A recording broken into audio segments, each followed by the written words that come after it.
Good day, folks. This is Greg Judy at Green Pastures Farm. I just made a steer and bull move here on the new farm that Jan and I bought this spring. It's, I guess it was in late winter. Anyway, it's 141 acres, and it fastens on to Doug and Joanna's farm, which we had leased. They have 100 acres just on the west of us here, so it worked out good. It fastened right on, and so now we got a little bit more than 240 acres in one piece. Anyway, I had Johnny come in here. I guess it was before we went to Nova Scotia, and he brought his mini hoe in here, and I gotta apologize. I know it's windy. I don't have anything with me to block the wind. I'll try and hold it behind my shirt here. Anyway, we finally, there was a, you're not gonna believe this one. So on the very back of this farm, when we were driving the corner post, well, we powered this up. Luckily, when we powered up the water line after Johnny hooked on down here, and we opened up the valve, clear up here to the west of me, about half a mile, the meter wouldn't shut off. It just kept turning and turning and turning and turning. So I think we ran out. Oh gosh, it was quite a bit.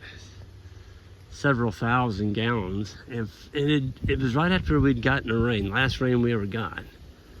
And that was over a month ago. Anyway, Joel and I finally found it. We thought we did. We found water coming on top of the ground. So we marked it and had Johnny come out when he got caught up yesterday, and we dug down there where we saw the water earlier. Couldn't find the pipe. I mean, we dug. He went down 4.5 feet, kept moving over, just couldn't find it. And so, you know, we turned the water on.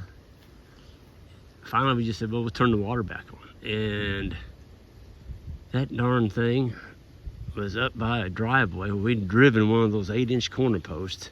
Guess what we drove the corner post through? You got it, a 2-inch water line. I mean, we couldn't have hit that water line any better, right dead center. Yeah. So Johnny dug it up. We pulled the post out. I had to go and get some parts that I didn't have. And well, we had them here at the house, but I just had to go back and get them. And Johnny dug down. We took the post out of the way. Actually capped the water line there because we didn't need to keep going from where it was at. It was basically dead-ended up there. Put in a quick coupler up there, and so, oh, we got it fixed. And so I went back over and turned the meter back on. And Isaac was back by the quick coupler we'd put in. He'd put in a male to relieve all the air in that new line. Sure enough, he had water coming out. And I'm like, well, you still got it plugged in? And he goes, no, I took it out. I said, well, my meter's still spinning. And I'm like, oh boy. So we got another leak somewhere. So I started coming from this direction, and Isaac started coming from the, I guess it'd be the east, the east and the north. And pretty soon he texted me, said, Greg, I found it. It was a frost-free water tank, one of those blue ones right there. Way back up there on the hill. Water just boiling out of the ground.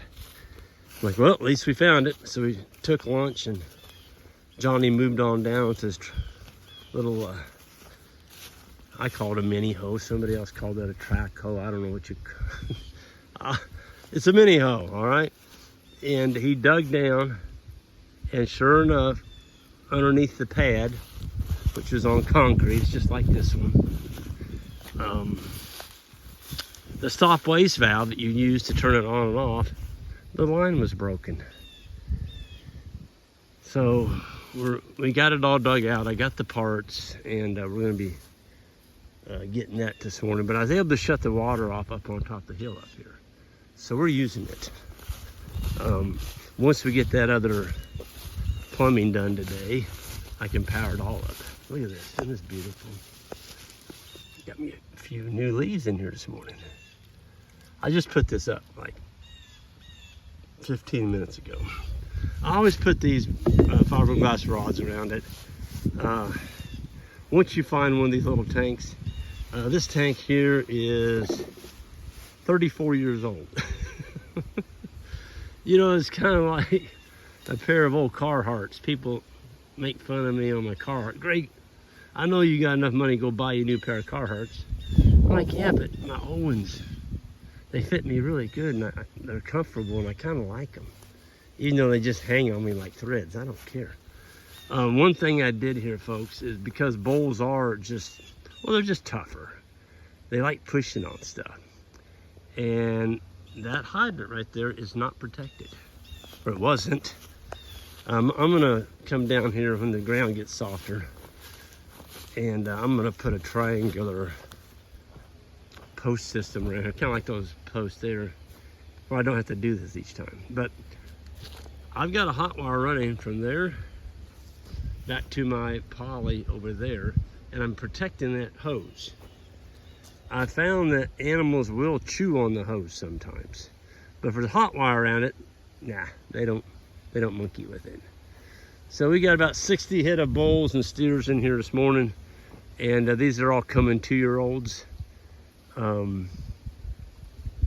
Yeah, there'll be 2 in the spring, and there's a few fall steers in there from 2023.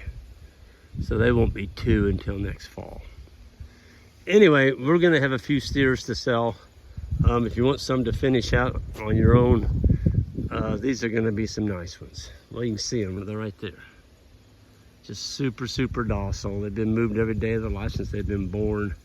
They're like a bunch of pet dogs.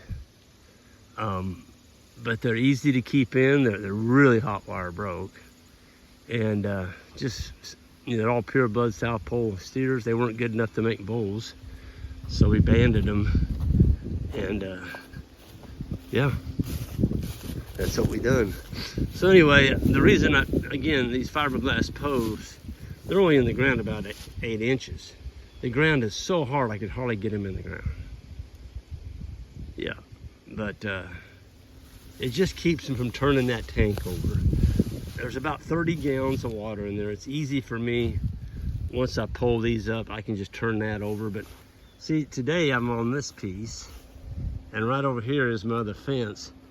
I'm gonna have another wire come in. I'll just roll this wire back that you see in front of me, and I'll give them the next piece. I won't need a back fence for tomorrow. The bulls are just getting moved once a day.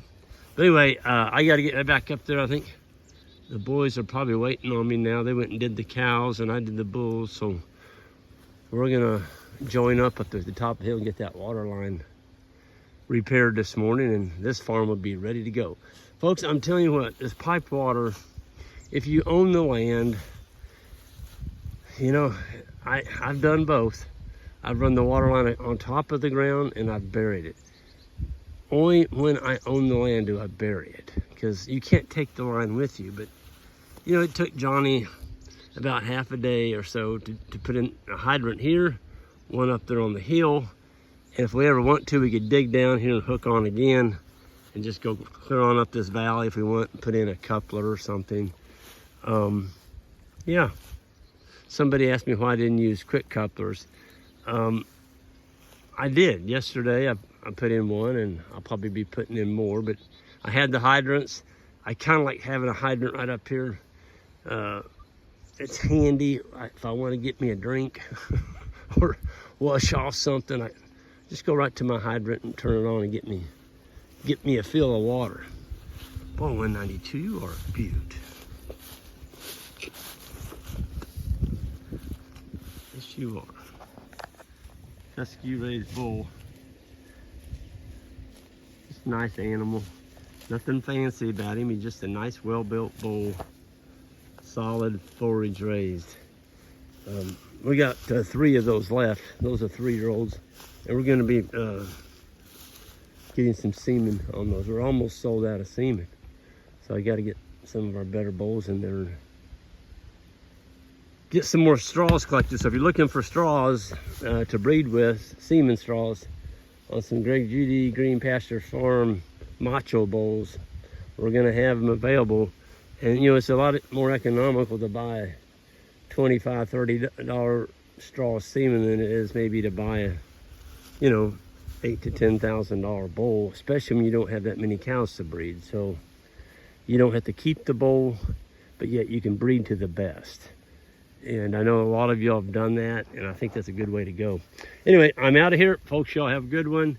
And check out that auction we got going. It ends Friday night. There's some really nice South Pole heifers on it. I think there's 13 head altogether. And somebody's gonna go home with some beautiful animals. Y'all take care.